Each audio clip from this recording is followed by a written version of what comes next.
Salam, selamat hari Minggu, dan selamat beribadah pada hari ini. Khotbah pada minggu ini, di minggu ke-75, di hari ke-75, tanggal 16 Maret 2025, dengan minggu dalam Almanak KKBP, yaitu Reminiscere. Bahasa Batak saya paingot ma akka dengan basam. Dalam topik bahasa Indonesia, menyaksikan kemurahan Tuhan, diambil dari Mazmur pasal 27 ayat 1 sampai dengan 6. Demikian firman Tuhan. Tuhan adalah terangku dan keselamatanku. Kepada siapakah aku harus takut?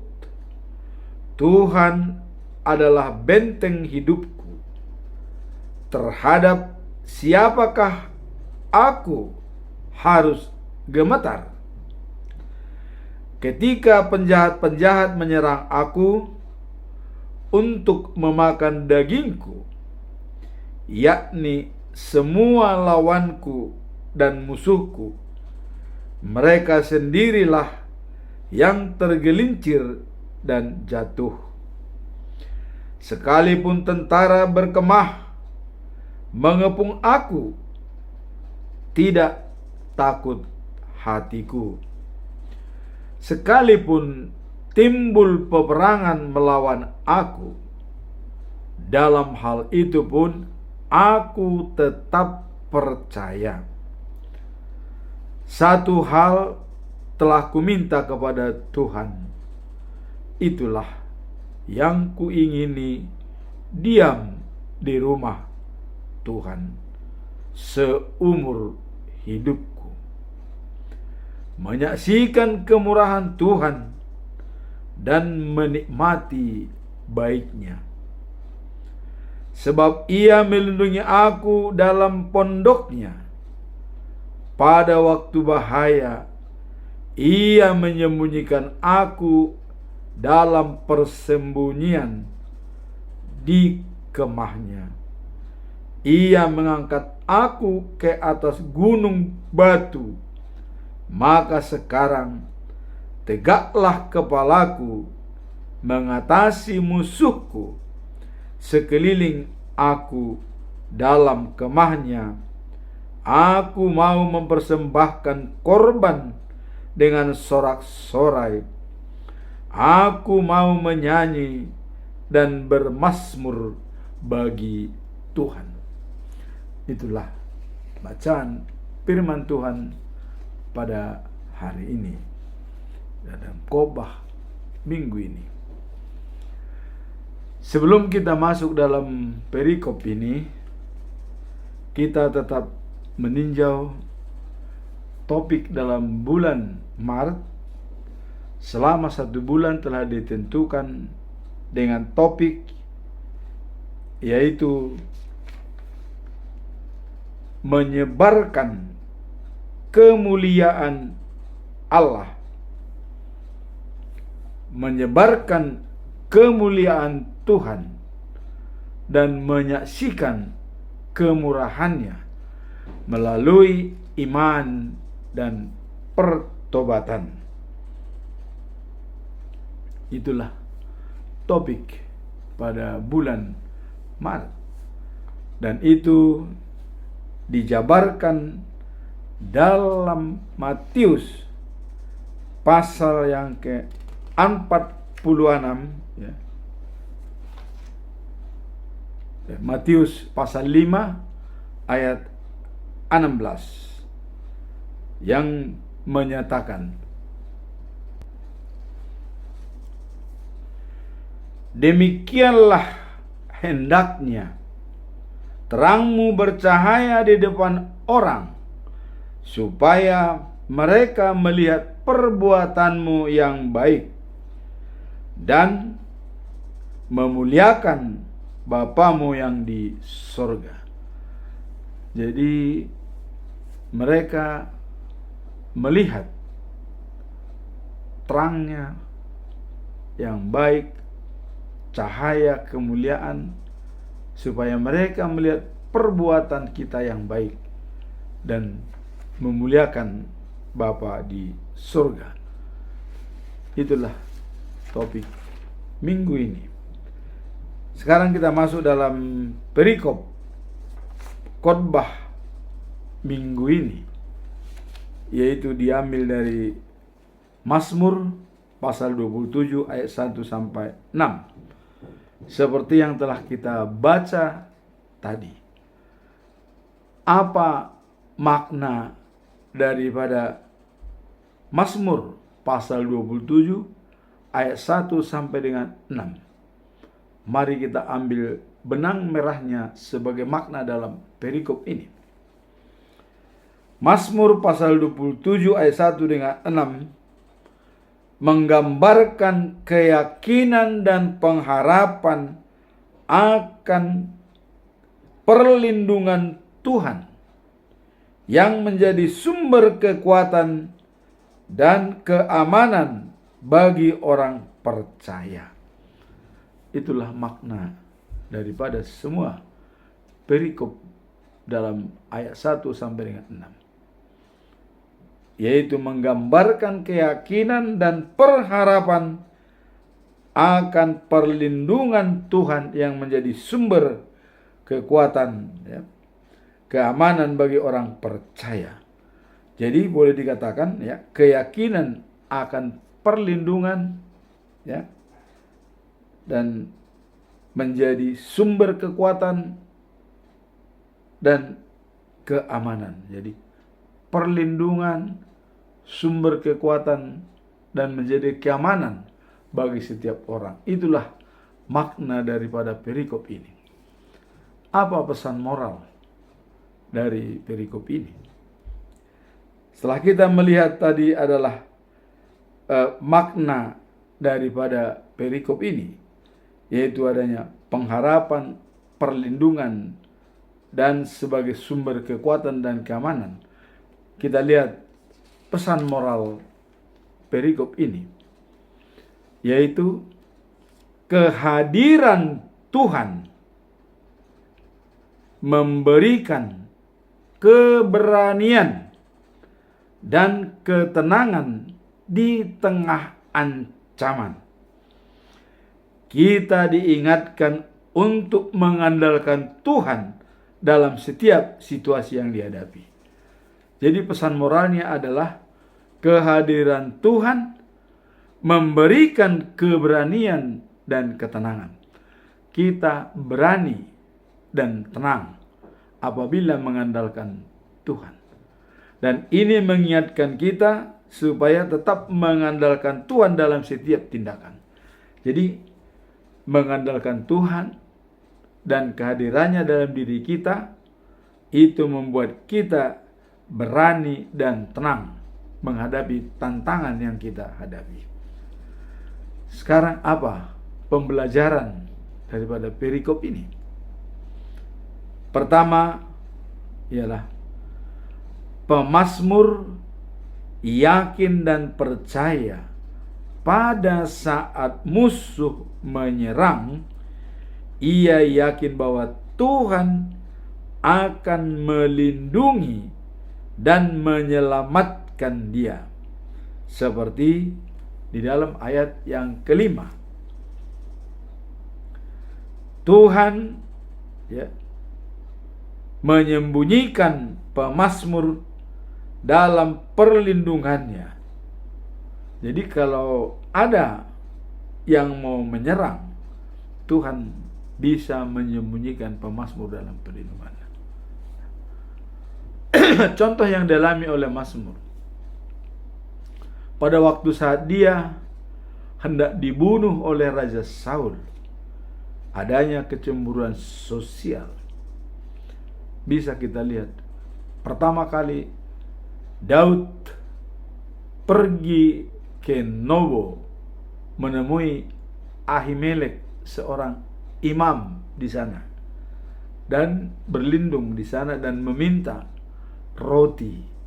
Tapi karena tidak ada roti di dalam kota tersebut, maka Ahimelek memberikan roti sajian, artinya yang dikorbankan, yang dipersembahkan untuk Tuhan. Jatah hakim diberikan ke Daud, dan itu selamat dia dari pengejaran Saul. Nah, kemudian waktu dia pergi juga ke Goliat, ya, pergi ke Goliat adalah dalam rangka juga untuk melarikan diri dari Saul. Di sini pun dia punya cara, karena Raja Goliat itu sangat tangguh dan memang kuat. Daud pura-pura gila. Dia ambil jalan itu, berpura-pura gila supaya tidak diganggu oleh Raja Goliat. Ya.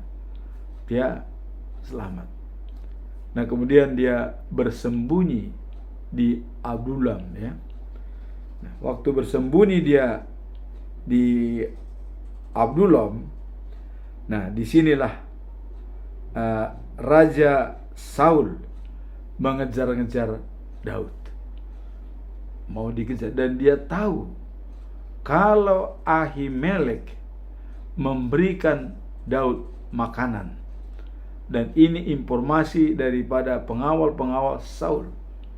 Maka ditanyainlah Ahimelek, dipanggil oleh Saul, apakah benar Anda membantu Daud dalam persembunyiannya? Loh, Ahimelek mengatakan, itu kan panglima Baginda, kata Ahimelek, dan dia hanya datang bertandang ke kota Nob, ya. Dia datang ke kota Nob.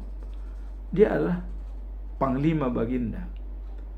Lantas Saul tidak menerima. Kau telah membantu dia, katanya. Maka dipanggillah semua panglimanya supaya membunuh Ahimelek. Akhirnya Ahimelek dibunuh oleh Raja Saul. Berikut 80 temannya sebagai imam. Yang lepas adalah Abiatar. Dan seluruh kota Nob itu dihancurkan, laki perempuan. Itulah kejamnya untuk mau membunuh Daud, ya. Maka di sini Daud tadi mengatakan, kau sembunyikan aku dari musuhku. Itulah kira-kira persembunyiannya. Nah, kemudian persembunyian terakhir, dia bersembunyi di pegunungan, ada sebuah gua, ya. Dalam gua itu dibawa dan parangannya di sana mereka bersembunyi. Dan pada saat itu Raja Saul datang ke gua itu untuk membuang hajat, tidak sengaja. Ternyata Daud ada di dalamnya yang lebih dalam. Lantas begitu Saul sudah mulai duduk di sana, datanglah pengikut-pengikut Daud. Wah, ini musuhmu sudah diberikan kepadamu untuk dibunuh, maka sekarang lakukan. Tapi apa kata Daud? Saya tidak mau membunuh seorang raja yang diurapi oleh Tuhan Allah. Jadi itulah makanya Daud mengatakan dia berada di rumah Tuhan seumur hidupnya. Dia tidak mau, dan dikatakan jangan lakukan pembunuhan kepada dia. Namun Daud mengambil jubah, potongan jubah yang sedikit dipotong oleh Daud. Dia ambillah potongan jubah itu dan dia pergi, ditinggalkan Saul. Dan juga anak buahnya tidak boleh membunuh. Kalian harus pergi, mari kita pulang. Setelah terjadi keluar dari gua, dan Saul dan Daud berhadap-hadapan tapi agak jauh, maka Daud mengatakan, Baginda Raja, saya punya kesempatan untuk membunuh Anda, tapi itu tidak saya lakukan karena saya menghormati Baginda adalah raja yang diurapi oleh Tuhan. Inilah buktinya, potongan daripada kainmu saya ambil, jubahmu. Apa yang terjadi? Raja Saul menangis. Kaukah itu anakku Daud? Begitu dikatakan. Kau yang benar, saya yang salah. Ada pengakuan terus terang daripada Raja Saul kepada Daud. Akulah yang salah, katanya. Maka dia berpesan, seandainya, dan ini sudah ada mungkin bahwa dia tidak akan raja lagi, dan sudah ada dia, karena dengan kerendahan hati Daud itu pasti disayangi oleh Tuhan. Nah, maka dikatakan kepada dia, ya, bahwa jika engkau menjadi raja, jangan bunuh keturunanku, dan jangan kau hapus nama mereka dari kerajaanku. Itu disampaikan pesan terakhir daripada Raja Saul. Dan Daud mengatakan, saya akan laksanakan. Maka itulah Daud sangat menyayangi anaknya Jonathan. Nah, kemudian itulah maka Daud mengatakan, kau sembunyikan aku dari penyerangan musuh-musuhku. Inilah bukti. Bersembunyi dia ke kota Kehila, ke Abdullam, dan juga ke Golat, ya, ke Nob dengan Ahimelek. Dia bersembunyi tapi selamat dari pembunuhan, karena Saul sudah berencana untuk membunuh Daud, dan itu sudah dicanangkan dalam diri dia. Nah, dengan ancaman terakhir, akhirnya Saul menyerahkan kepada Daud, jangan sampai nanti anak saya dibunuh apabila engkau menjadi raja, dan juga jangan menghapus nama saya dari kerajaan. Daud mengatakan, akan saya laksanakan. Nah, jadi di sini pembelajaran pertama ini adalah pemazmur, ya, percaya pada saat musuh menyerang, ia yakin bahwa Tuhan akan melindungi dan menyelamatkan dia. Seperti di ayat 5, Tuhan menyembunyikan pemazmur dalam perlindungannya. Jadi ini pun terhadap musuh-musuh yang benar pun, Palestina, Amori, Amon, itu tetap Tuhan melindungi Daud. Itulah pembelajaran pertama. Pembelajaran yang kedua, kita lihat dalam ayat 1, ya, Tuhan adalah terangku dan keselamatanku. Kepada siapa aku takut? Jadi pemazmur ini sudah yakin benar Tuhan perlindungannya dan keselamatannya. Lantas kepada siapa lagi yang ditakuti? Tidak ada. Kira-kira begitu. Itulah pembelajaran yang kita lihat dari poin kedua ini, ya. Tidak perlu lagi ditakuti. Dan keberanian di tengah ancaman. Jadi iman kepada Tuhan itu memberikan ketenangan hati dan keberanian dalam hal menghadapi ancaman. Jadi kalau sudah mengandalkan Tuhan, kita punya keberanian dan ketenangan hati untuk menghadapi musuh, sehingga tidak ada ancaman.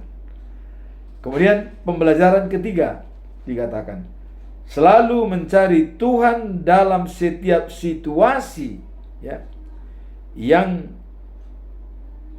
menyerahkan semua kekhawatiran kepada Tuhan. Jadi dalam hal perikop tersebut kita selalu mencari Tuhan dan menyerahkan segala sesuatu kepada Tuhan. Dalam Filipi pasal 4 ayat 6 dan 7 itu jelas dikatakan, jangan khawatir tentang apapun, ya. Jangan khawatir tentang apapun, tetapi, ya, serahkanlah kekhawatiranmu itu kepada Tuhan dengan permohonan doa. Apa keinginanmu? Serahkan. Nah, sehingga nanti akan Tuhan akan memberikan damai sejahtera yang melampaui segala akal dan juga memelihara hati dan pikiran. Inilah jaminan bagi kita yang berserah kepada Tuhan dan menyerahkan kekhawatiran kita kepada Tuhan. Tuhan menjawabnya, akan memberikan ketenangan dan damai sejahtera yang melampaui segenap akal dan untuk memelihara pikiran dan hati kita. Nah, kemudian pembelajaran yang kelima dikatakan adalah kehadiran Tuhan dalam hidup kita membuat kita berani, ya, ketenangan dan bersemangat dalam menghadapi situasi yang sulit seperti yang dicontohkan oleh Daud waktu dia dikejar oleh Saul. Jadi kehadiran Tuhan dalam hidup kita itu membuat kita, pertama adalah berani, kedua ketenangan hati, ya, dan ketiga kita mempunyai semangat baru, the fire spirit, semangat yang berapi-api kalau Tuhan kita hadirkan dalam diri kita. Itulah pembelajaran yang bisa kita lihat dari perikop ini yang harus kita laksanakan. Sekarang kita masuk dalam kesimpulan atau dikatakan conclusion. Kesimpulan apa yang bisa kita ambil dari perikop ini? Saya tetap mengajukan 3 pertanyaan besar untuk bisa kita jawab dari perikop ini. Pertanyaan pertama, ya, adalah seberapa besar peran iman dalam, ya, memberikan ketenangan di saat hidup terasa sulit. Jadi seberapa besar pengaruh iman kita untuk menjaga ketenangan pada saat yang sulit, menghadapi sesuatu yang sulit. Kita lihat di sini. Iman memiliki peran yang sangat penting dalam memberikan ketenangan di saat-saat sulit dalam hidup. Jadi iman sangat-sangat dominan memberikan ketenangan pada kita di saat kita menghadapi kesulitan. Nah, kemudian dalam situasi yang penuh tantangan, iman dapat menjadi sumber harapan dan kekuatan bagi seorang untuk menghadapi setiap masalah yang ada. Jadi keteguhan iman, ya, itu bisa, ya, menjadi harapan dan kekuatan bagi seseorang untuk menghadapi setiap masalah yang ada. Jadi kalau kita mendapati persoalan-persoalan yang rumit, yang sulit kita pecahkan, maka iman kita harus benar-benar dia penuh, teguh, tidak goyah. Sehingga apapun sulit, apapun yang kita hadapi persoalan ini, kalau iman kita dipenuhi dengan hikmat kebijaksanaan, maka semua itu bisa diselesaikan dengan baik. Dan juga dalam Filipi ayat 4 ayat 6 sampai 7 dikatakan, ya, dengarlah hendaklah, ya,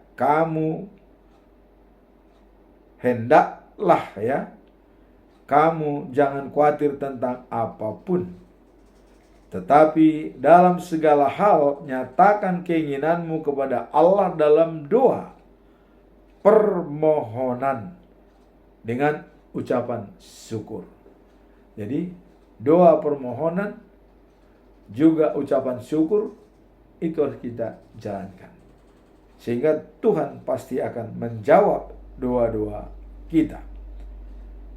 Dan kalau kita lihat biasanya jawaban Tuhan atas doa-doa yang kita sampaikan adalah damai sejahtera Allah yang melampaui segala akal akan memelihara hati dan pikiran kita dalam Kristus Yesus. Inilah jaminan kalau kita menyerahkan kekhawatiran kita kepada Tuhan, maka damai sejahtera yang melampaui segala akal akan memelihara hati dan pikiran kita dalam Kristus Yesus. Nah, kemudian yang peran iman dalam memberikan keterangan di saat kehidupan kita, jelas dikatakan adalah serahkan kekhawatiranmu kepada Tuhan dan nyatakan keinginanmu dalam doa permintaan, maka damai sejahtera Allah akan turun kepada kita yang melampaui akal kita, yang tadinya kita anggap itu dibuat, tadinya itu adalah datang sendirinya untuk menemani kita. Itulah peran iman dalam memberikan ketenangan di saat hidup kita terasa sulit. Jadi iman itu bekerja, diolah oleh otak dan jantung memompa darah supaya dia bekerja dengan baik untuk melihat bahwa iman yang teguh dapat memberikan keberanian dan ketenangan hati selama kita mengandalkan Tuhan sebagai sumber kekuatan dan pengharapan yang menjadi satu-satunya kita miliki. Itulah conclusion nomor 1 yang bisa kita lakukan. Peran iman dalam memberikan ketenangan sangat-sangat penting di saat kita menghadapi kesulitan. Pertanyaan yang kedua, apa dampak positif cara merenungkan firman Tuhan secara konsisten dalam kehidupan sehari-hari? Apa dampak positifnya kalau kita merenungkan firman Tuhan secara konsisten, terus menerus, berkepanjangan, tidak sekali memberitakan akhirnya macet, atau karena ada tantangan dari orang, jangan masukkan khotbahmu di WA kami, banyak tantangan. Apakah itu membuat kita mundur? Tidak. Katakan firman Tuhan dalam hal yang situasi baik ataupun tidak baik. Dalam bahasa Batak dikatakan hatahon hatani dibata dina une dohot naso une. Sampaikan secara formal dan kondisi yang baik, dan juga di dalam kondisi yang tidak baik dan tidak tertib, harus disampaikan. Jadi keharusan memberitakan firman Tuhan, dan sebaliknya kewajiban bagi jemaat untuk mendengarnya, bukan menghapus dari WA atau mengatakan jangan share. Tidak. Karena Yesus mengatakan beritakan firman Tuhan ke seluruh bumi, baptis mereka dalam nama Tuhan Yesus, dan juga adakan transformasi perubahan pada semua orang. Jadi dampaknya bisa berbuat positif. Hidup sesuai dengan kebenaran firman Tuhan. Jadi kalau kita hidup sesuai dengan kebenaran firman Tuhan, membawa banyak dampak positif baik secara spiritual maupun dalam sosial. Jadi dampak positifnya itu adalah pada hubungan kita dengan bermasyarakat, di mana spiritual kita dan juga berhubungan sosial dengan masyarakat. Jadi artinya ya, hidup sesuai dengan kebenaran firman Tuhan itu menjamin kita untuk eksis dalam situasi apapun. Tidak perlu diragukan ya, tidak perlu. Dan dalam Alkitab mengikuti aturan strip ajaran Tuhan memberikan hidup yang bermakna serta mendatangkan keselamatan di dalam hati. Jadi adanya kita selalu berpegang pada aturan dan ajaran Tuhan itu memberikan hidup yang lebih bermakna, sangat bermakna, dan bahkan kita bisa menjadi berkat bagi orang lain. Sudah menjadi berkat apabila kita mengikuti ajaran Tuhan dengan baik. Kita bisa menjadi berkat. Kalau kita lihat dalam Matius pasal yang keempat ayat 4 dikatakan demikian. Tetapi Yesus ya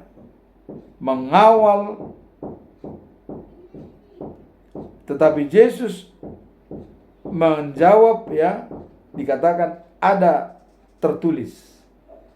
Jadi Matius pasal 4 ayat 4 itu adalah Yesus menjawab para murid-muridnya, dikatakan ada tertulis. Apa itu yang tertulis? Dikatakan oleh Yesus, manusia hidup bukan dari roti saja, tetapi dari setiap firman yang keluar dari mulutnya. Jadi bukan hanya dari roti hidup, dari firman yang keluar dari mulutnya. Itulah kehidupan daripada manusia. Jadi roti itu hanya menghidupi jasmani, tapi rohani itu juga perlu hidup. Nah, maka Yesus mengatakan manusia hidup bukan hanya dari roti saja, tetapi ya juga dikatakan adalah setiap firman yang keluar dari mulut Tuhan. Jadilah terang, maka terang jadi. Jadilah air, jadi. Apapun dikatakan jadi, pasti jadi. Maka firman itu juga membuat kehidupan kita. Jadi bukan hanya dari roti, tetapi juga firman yang disampaikan oleh Allah dari mulutnya sendiri, itu menjadi jaminan bagi kita. Kemudian apa dampak positif yang tadi kita lihat di sini? Dampak positif hidup menurut kebenaran firman Tuhan juga terlihat dalam hubungan sesama.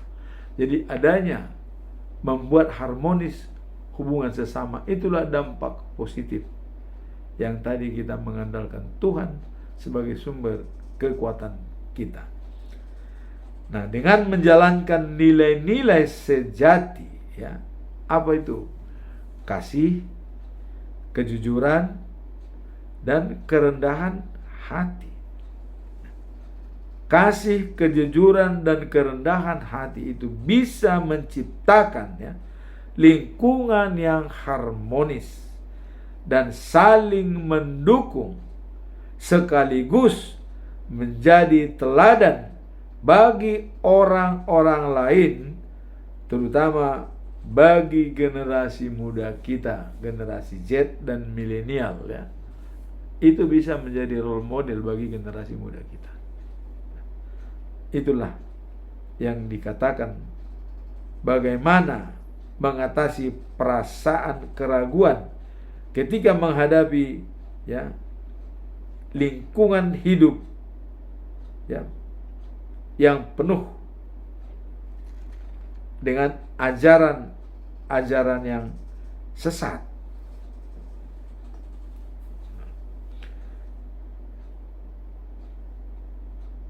Dampak positif hidup menurut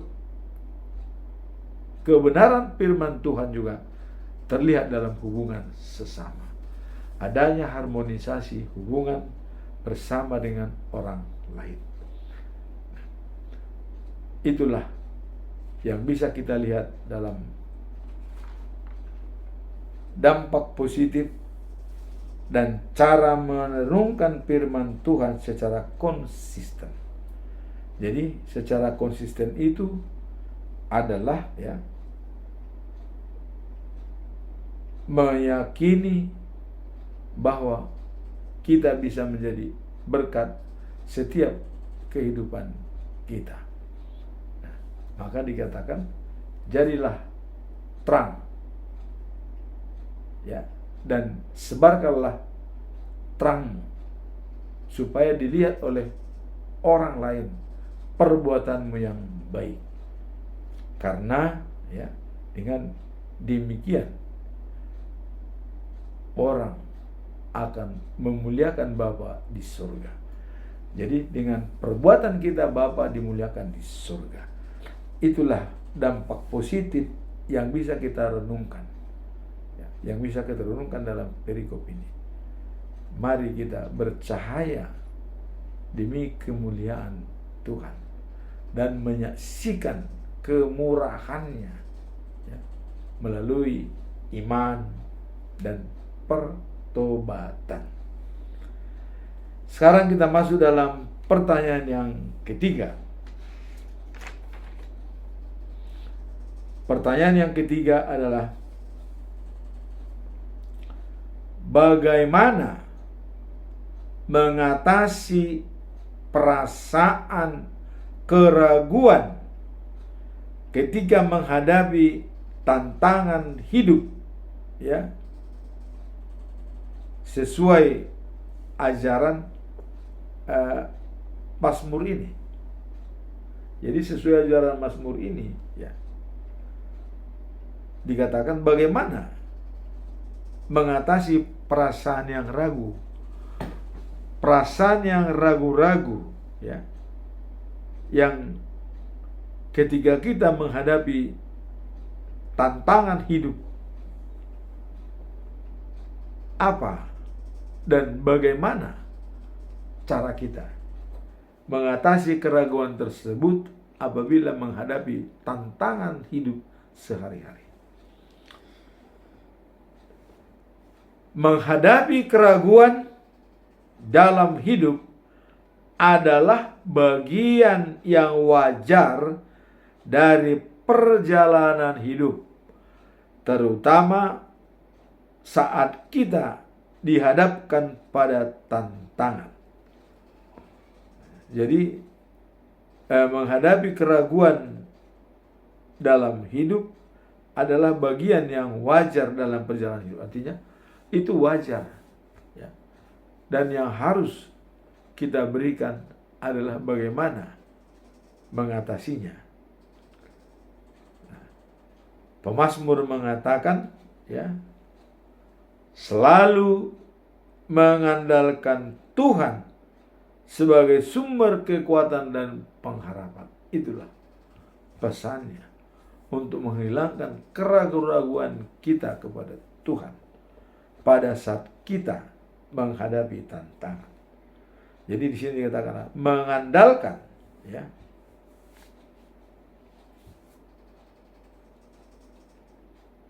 hidup kita kepada Tuhan untuk menghadapi tantangan.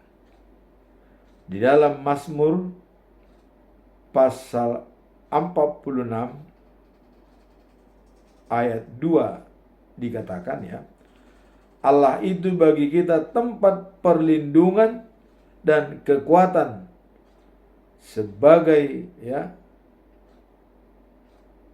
pedoman dalam kesusahan dan juga menolong.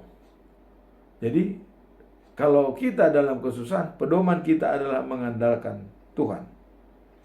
Nah, jadi hal ini juga disampaikan dalam waktu bulan Februari ya, Mazmur pasal 46 ayat 2. Allah itu bagi kita tempat perlindungan dan kekuatan sebagai penolong dalam kesusahan dan sangat terbukti, katanya.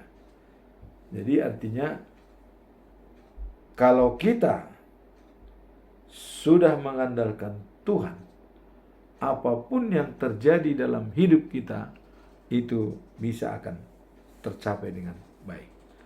Nah, terakhir dalam Mazmur 37 ayat 5 dikatakan,